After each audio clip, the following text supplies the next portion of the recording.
Laçi Teuta apo thjesht një barazim pa gola i zhvilluar në stadiumin e Laçit.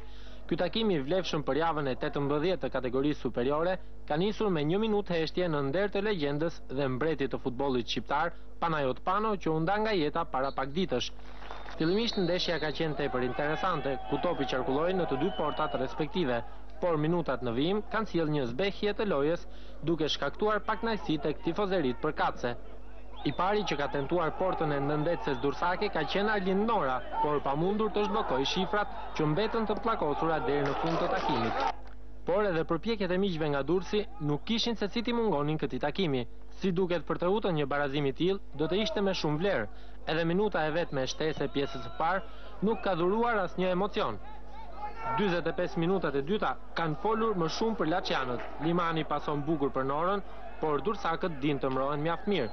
Teuta në këtë pjesë të dytë ka luajtur thuajse e zhvendosur në mbrojtje dhe duke dalë me sulme të rralla. Për ekipin laçian, ky barazim pa gola duket më tepër si një humbje, pasi 3 pikët për ta do të ishin tepër të vlefshme.